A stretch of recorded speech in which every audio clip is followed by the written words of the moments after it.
Outlaw's widow stood trial. Then the judge called her by his childhood name. Judge William Hartwell thought he'd forgotten the girl who broke his heart 25 years ago, until she walked into his courtroom as the widow of the most wanted outlaw in the territory. The gavel felt heavier than iron in Judge William Hartwell's weathered hands. Outside the courthouse windows, dust devils danced across Main Street like ghosts refusing to settle, and somewhere in that swirling haze lay the weight of 25 years he'd spent trying to forget. The woman standing before his bench wore the black dress of mourning, her hands bound in iron shackles that caught the afternoon light streaming through dirty glass. Mary Morrison, that's what they called her now. The widow of Jake Morrison, the outlaw who'd terrorized 3 counties before a sheriff's bullet found him bleeding out in a canyon 2 weeks past. She stood straight-backed and defiant, her chin lifted against the murmurs of the packed courtroom, and William's breath caught in his throat like dust. Those eyes, Lord help him, those eyes hadn't changed. Mary Katherine O'Sullivan Morrison. The clerk read from his ledger, his voice cutting through the heavy air. You stand accused of aiding and abetting in the robbery of the First Bank of Silver Creek, conspiracy to commit armed robbery, and harboring a known fugitive. William watched her flinch at the sound of her full name. Mary Katherine. How many nights had he whispered that name to the stars, back when the world was smaller and promises felt like prayers? The prosecutor, a thin man named Caldwell with eyes like winter, rose from his table. Your Honor, the evidence against Mrs. Morrison is overwhelming. Stolen gold was found hidden in her cabin. 3 witnesses place her at the scene of the Silver Creek robbery. She rode with the Morrison gang for 2 years, sharing in their crimes and their blood money. William's fingers drummed against the bench, a nervous habit his father had tried to beat out of him 40 years ago. The courtroom was suffocating, packed with farmers and shop keeps and wives clutching their shawls, all hungry for justice that tasted like revenge. They wanted to see Mary hang. They wanted to watch the rope take the last of Jake Morrison's poison from their world. But all William could see was a girl of 15, her hair the color of autumn wheat, sitting beside him on the wooden steps of the old schoolhouse. She'd been crying that day. Her father had sold their horse to buy whiskey again, and William had given her his apple, watching her eat it slowly, savoring each bite like it might be her last meal on earth. Your Honor, Caldwell's voice snapped him back to the present. If I may continue. William nodded, though his throat felt dry as desert sand. Proceed, Mr. Caldwell. The defendant's own husband confessed to Sheriff Martinez before he died. Jake Morrison named his wife as his partner in every robbery from Tucson to Flagstaff. She planned the jobs. She counted the money. She pulled the trigger when men got in their way. A gasp rippled through the courtroom. William's eyes found Mary's face, searching for the truth behind the mask she wore. Her jaw was set tight, her hands steady despite the chains. But he saw something flicker there, a shadow of the girl who used to steal bread from her mother's kitchen to feed stray dogs. Mary's lawyer, an aging man named Patterson who'd had too much whiskey for breakfast, stood on unsteady legs. Your Honor, my client maintains her innocence. She was a victim of Jake Morrison's violence, forced to follow him at gunpoint. She never fired a weapon. She never touched the stolen money except to cook meals and mend clothes like any dutiful wife. Caldwell laughed, cold and sharp. Dutiful wife? Your Honor, this woman chose her path when she married an outlaw. She chose it again every time she helped him escape justice. She chose it when she stood watch while he robbed God-fearing people of their life savings. The courtroom murmured its agreement, but William barely heard them. He was remembering another day, years before Jake Morrison's shadow had fallen across Mary's life. She'd been 17 then, standing in the church after Sunday service while her father argued with the preacher about money he owed. William had watched her face turn red with shame, watched her shoulders shake with the effort of holding back tears. Later, he'd found her sitting by Miller's Creek, her bare feet in the water, her dreams scattered like broken glass around her. I'm going to leave this place, Billy, she'd whispered, using the name only she was allowed to speak. Soon as I can. I'm going to find somewhere that don't know my daddy's name, or my mama's grave, or the taste of shame. He'd promised to take her away from all of it. Promised they'd go to California together, build a life where her past couldn't follow. But promises were easier to make than keep, and when her family disappeared one autumn night, skipping town ahead of debts they couldn't pay, William had chosen the seminary over the search. Now she was here, and all his prayers felt like dust. "Mrs. Morrison," William said, his voice steadier than he felt, "do you have anything to say before this court passes judgment?" Mary lifted her chin higher, and for a moment the years fell away like old paint. She was 15 again, defiant and desperate and beautiful in her brokenness. "I got nothing to say to you, Judge Hartwell," she replied, her voice carrying the weight of desert stones. "Nothing that would matter to a man like you." The words hit him like a fist to the chest. A man like you. As if she didn't remember. As if those stolen afternoons and whispered promises had been nothing more than childhood games. But then their eyes met, and he saw it. A flicker of recognition, quick as lightning, gone as fast as summer rain. She remembered. She remembered everything. The courtroom waited, holding its breath like the whole world had gone silent. William's gavel felt like the weight of judgment itself, heavy with the power to decide between mercy and justice, between the law and the heart that still beat her name after all these years. And in that silence, thick as dust and twice as bitter, he wondered if redemption was something you could sentence someone to, or if it was something that had to be chosen, one broken promise at a time. 25 years ago, a preacher's son carved his name next to a drunk's daughter in an old oak tree. Then she vanished in the night, leaving behind only a promise that would haunt them both forever. William called for a recess, his voice barely steady as the courtroom emptied like water through cupped hands. The crowd filed out slowly, their whispers following them into the dusty street. But Mary remained standing at the defendant's table, her chains catching the last light of afternoon. Sheriff Martinez stood beside her, hand resting on his gun, but his eyes were kind, kinder than the law usually allowed. William watched from his bench as the courtroom settled into silence, thick and heavy as summer heat. Through the tall windows, he could see the old oak tree that stood behind the courthouse, its branches reaching toward a sky that had forgotten how to rain. 25 years ago, that tree had been their sanctuary. 25 years ago, the world had been small enough to hold in two cupped palms. He was 12 when he first saw Mary Katherine O'Sullivan, standing in the back of his father's church with her mother's worn Bible clutched against her chest. Her dress was patched at the elbows, her shoes too small for growing feet, but she sang the hymns like she meant every word. William's father, Reverend Samuel Hartwell, had noticed her too.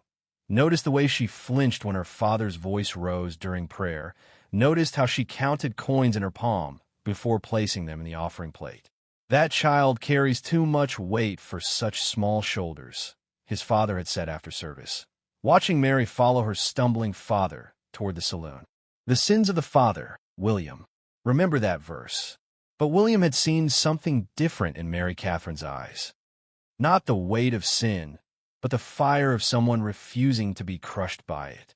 Their friendship had begun the way most childhood secrets do, slowly, carefully, like building with matchsticks. He would find her reading behind the schoolhouse, her finger tracing words she'd taught herself from her mother's old books. She would share the stories her Irish grandmother had told her before the fever took her, tales of green hills and ancient magic that made the dusty Texas town feel smaller than a thimble. "You gonna be a preacher like your daddy?" she'd asked him once, sitting by Miller's Creek with their bare feet in the water. They were 15 then, old enough to understand that childhood was ending, but young enough to believe they could hold it forever. "Maybe," William had answered, though the word tasted strange in his mouth. "What about you? What you gonna be, Mary Kate?" She'd been quiet for a long time, watching the water carry leaves downstream. "Free," she'd finally whispered. "I'm gonna be free." That autumn, when the cottonwoods turned gold and the air carried the promise of winter, Mary Katherine had found him in their usual place, the hollow of the great oak behind the courthouse where they'd carved their initials with his father's knife. She'd been crying, her face streaked with dust and tears, her hands shaking like autumn leaves. "Daddy owes money to bad men," she'd said, the words tumbling out like stones from a broken dam. "Gambling debts. Mama says we got to leave tonight before they come collecting." William's world had tilted on its axis. "You can't go. We got plans, remember? California. The orange groves. Plans don't matter when you got nothing to plan with," Mary Katherine had interrupted, her voice hard as iron. "Dreams don't feed you or keep the wolves from your door." He'd begged her to stay, promised to talk to his father, promised the church would help, promised everything a 16-year-old boy with a good heart and empty pockets could promise. But promises, they both learned that night, were lighter than dust when weighed against desperation. She'd kissed him then, soft and quick as a prayer, her lips tasting of salt tears and goodbye. "Don't forget me, Billy," she'd whispered against his mouth. "Promise me you won't forget." "Never," he'd sworn, meaning it with every piece of his breaking heart. "I'll find you, Mary Kate. Soon as I can, I'll come find you." But morning had come cold and gray, and the O'Sullivan cabin had stood empty as a grave. No note, no word, nothing but the echo of wagon wheels and dust and the hollow of the oak tree, where two names were carved forever in wood that would outlive them both. William had waited. He'd written letters to every town within 100 miles, asked every traveling preacher and merchant if they'd seen a family named O'Sullivan. He'd saved every penny from odd jobs, planning to search the territories until he found her. But as months turned to years, and years turned to a decade, the search had faded into memory, and memory had faded into the kind of ache you learn to carry like an old injury that hurts when the weather changes. He'd become a judge instead of a preacher, choosing the law over the pulpit because he'd lost faith in promises that couldn't be kept. He'd married a good woman named Catherine, a banker's daughter with soft hands and gentle ways, and they'd built a quiet life filled with respect and routine. But late at night, when the house was still and Catherine slept peacefully beside him, William would sometimes trace the letters in K on his pillow and wonder if somewhere under the same stars she was thinking of him too.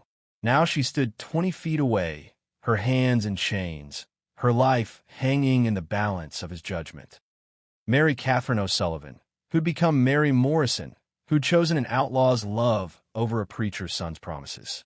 The girl who'd kissed him goodbye under an oak tree had grown into a woman who'd learned to survive in ways he'd been too sheltered to imagine. The sheriff cleared his throat softly. "Your Honor, should I escort the prisoner back to her cell?" William looked at Mary, really looked at her, and saw the ghost of the girl who'd carved her name beside his in the courthouse oak. Her hair was darker now, streaked with premature gray, and her hands were rough from years of hard living. But her eyes still carried that same fierce light, that refusal to be broken no matter how much weight the world piled on her shoulders. "No, Sheriff," William said quietly. "We'll resume in the morning. See that Mrs. Morrison gets a decent meal tonight." As the sheriff led her toward the door, Mary turned back once, her gaze finding his across the empty courtroom. For just a moment, the years fell away, and she was 15 again, standing by Miller's Creek with water on her feet and dreams in her eyes. "Billy," she said, so soft only he could hear. And in that single word, 25 years of silence finally found their voice. The judge who once promised to save her now held her life in his hands. But when the evidence pointed to the gallows, he discovered that some choices destroy the chooser as much as the chosen. Dawn came gray and reluctant over the courthouse, like God himself was hesitant to witness what the day might bring. William hadn't slept, hadn't even tried. He'd spent the night walking the streets of his town, past the church where his father once preached salvation, past the creek where he'd learned to love, past the oak tree where two children had carved promises they were too young to keep. The courtroom filled early, packed tighter than Sunday service. Word had spread through the territory like wildfire. The widow of Jake Morrison was on trial, and Judge Hartwell was acting strange. Farmers left their fields, shopkeepers closed their stores, and women brought their knitting to watch justice unfold like a traveling show. Mary sat at the defendant's table, her black dress stark against the morning light.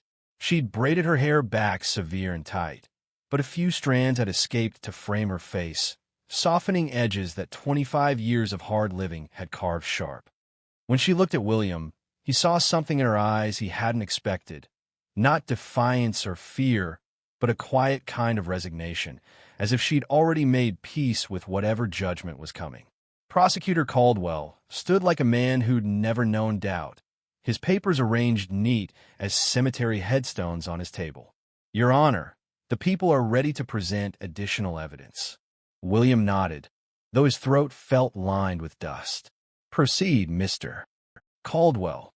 The first witness was a bank teller from Silver Creek, a thin man named Hopkins who twisted his hat in his hands as he spoke. "She was there, Your Honor, standing by the horses while her husband and his men cleaned out her vault. I saw her plain as day, brown hair, blue dress, and a rifle across her saddle." Mary's lawyer, Patterson, rose unsteadily.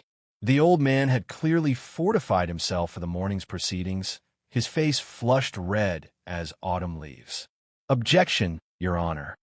Witness is describing events from over 200 yards away in poor lighting."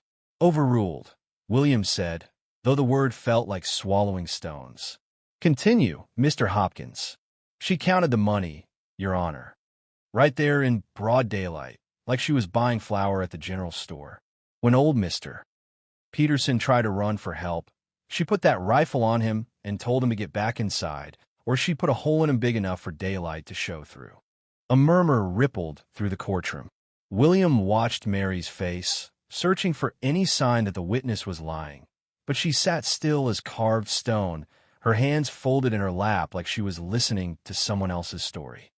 The second witness was worse. Sheriff Martinez from Silver Creek, a good man William had known for 15 years. Martinez took the stand with reluctance heavy in every step. "Your Honor, I was the one who found Jake Morrison after he was shot. He was dying, and he knew it. Man facing his maker doesn't usually lie about such things." "What did Mr. Morrison tell you, Sheriff?" Caldwell asked. Martinez glanced at Mary, his eyes soft with something that might have been pity. "He said his wife was his partner in everything. Said she was the one who picked the banks, planned the routes, decided which towns to hit. Called her the smartest person he'd ever known. Said she could read people like scripture and situations like weather." "Did he say anything else about Mrs. Morrison's involvement?" "Yes, sir," he said. Martinez paused, his voice dropping low.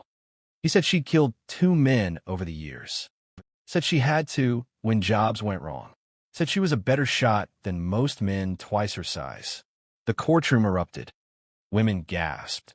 Men cursed, and the sound rose like a dust storm until William's gavel cracked like thunder against the bench. "Order. I'll have order in this court." When silence finally settled, William looked at Mary again.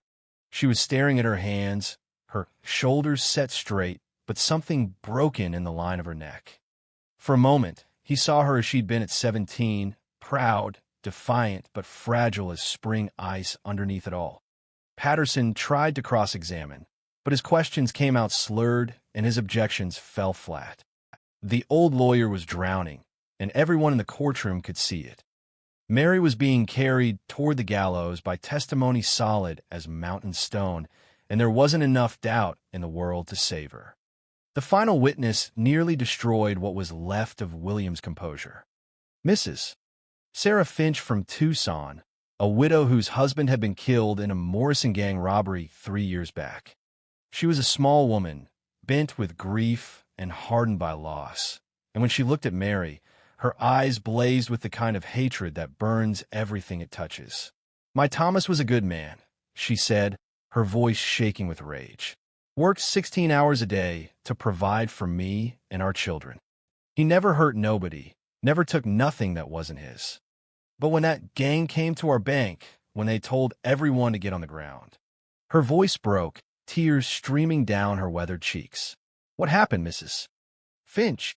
Caldwell asked gently. "My Thomas. He was hard of hearing from the war. He didn't understand what they wanted. He just stood there, confused, like trying to figure out what all the shouting was about." She pointed at Mary with a shaking finger.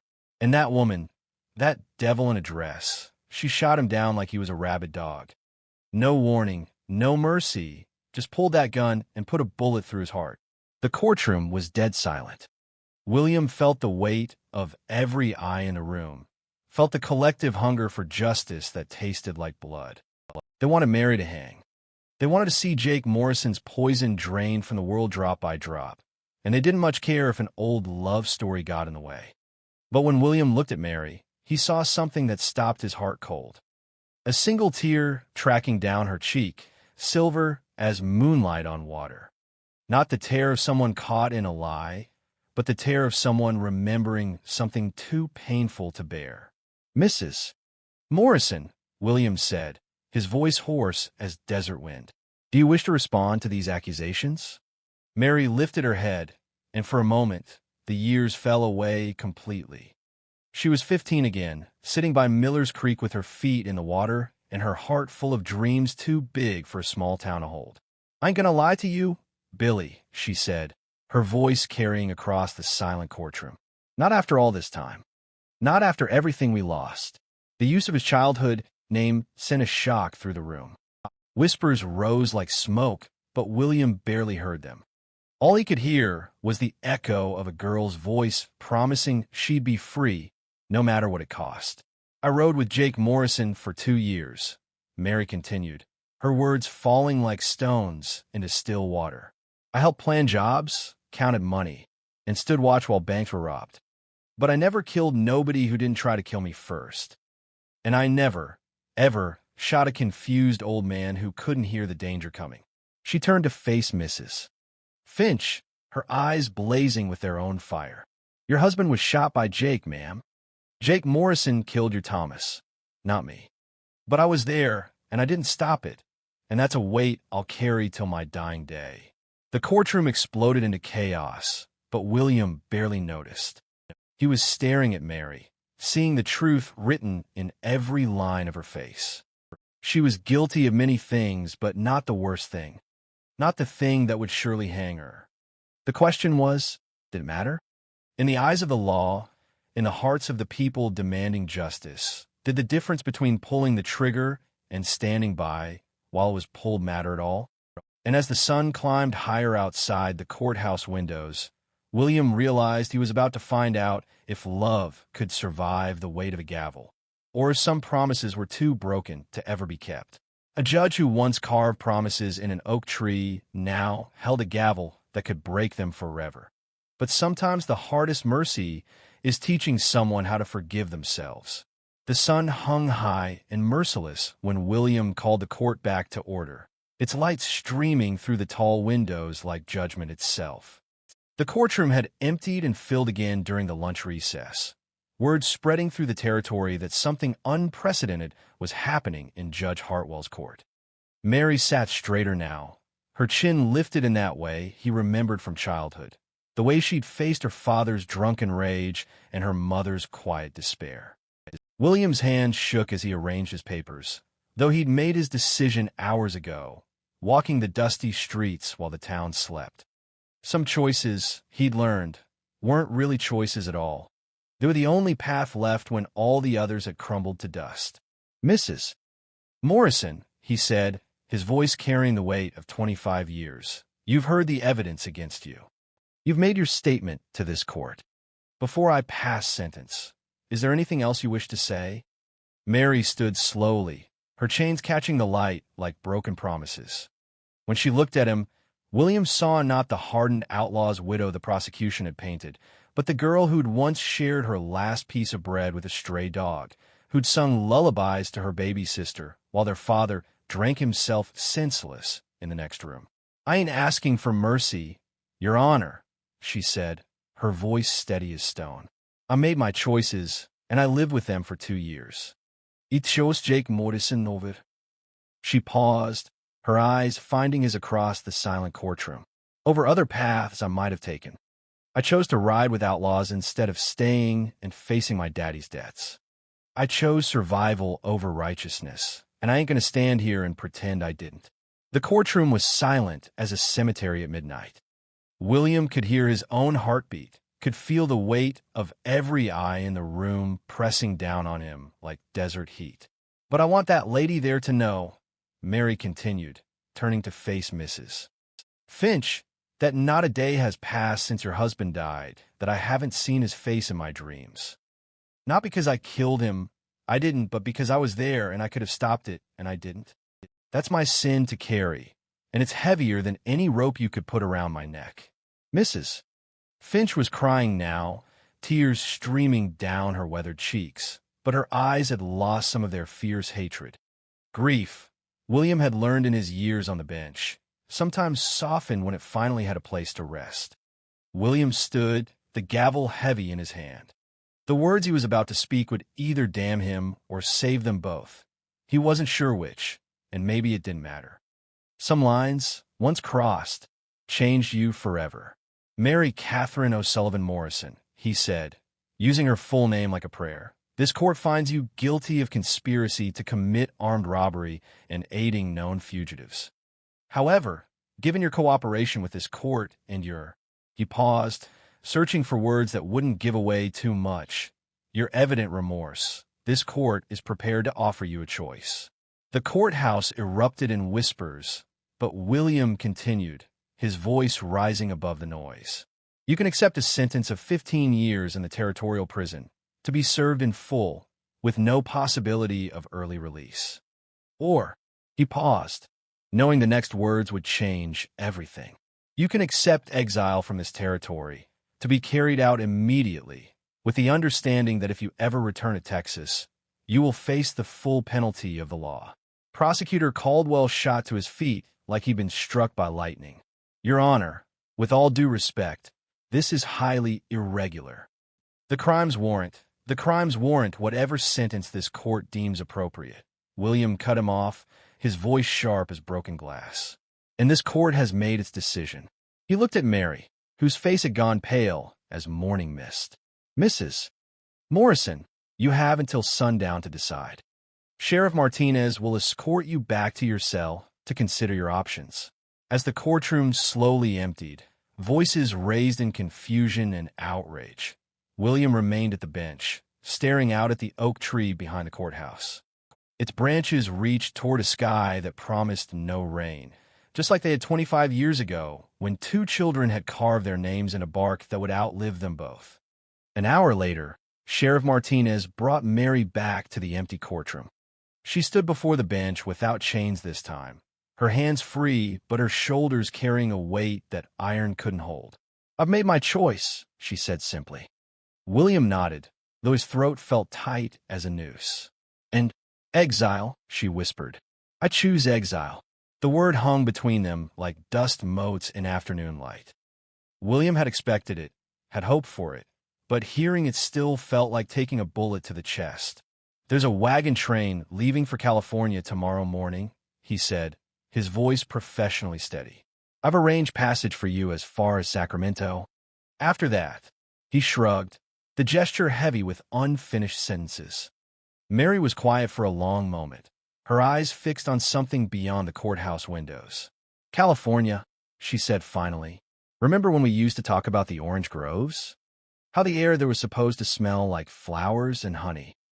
"I remember," William said, though the words came out rougher than he'd intended. She looked at him then, really looked at him, and for a heartbeat they were 16 again, sitting by Miller's Creek with their whole lives stretching ahead of them like an unwritten book. "Billy," she said, her voice soft as creek water, "do you ever wonder who we might have been if things had gone different?" William felt his heart crack like drought-dried earth. "Every day, Mary Kate. Every single day."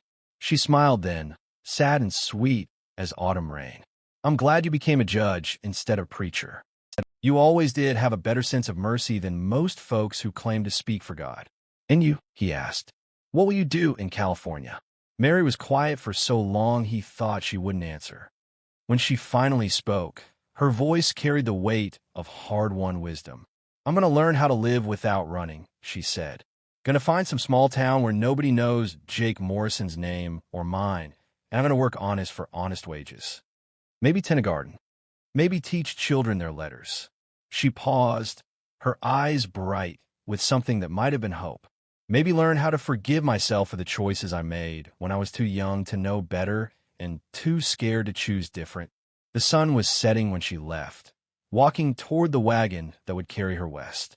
William watched from his office window as she climbed onto the bench beside the driver, her few belongings tied in a bundle no bigger than a pillow. She didn't look back, and he was grateful for that small mercy. As darkness settled over the courthouse and the oak tree disappeared into shadow, William opened his desk drawer and pulled out a piece of paper, a letter he'd written but never sent, addressed to Mary Katherine O'Sullivan in care of General Delivery, Sacramento, California. In it, he'd written only 4 words: "The oak tree remembers." He folded the letter carefully, placed it in an envelope, and sealed it with wax that caught the lamplight like a promise finally kept. Tomorrow, he would mail it west, toward the horizon where rivers met the sky and second chances grew on trees that smelled like flowers and honey. Outside, the wind picked up, carrying dust and memory through streets that had seen justice served in ways the law books never dreamed of. And somewhere in that wind, if you listen close enough, you could hear the echo of children's laughter and the whisper of names carved deep in wood that would outlive them all.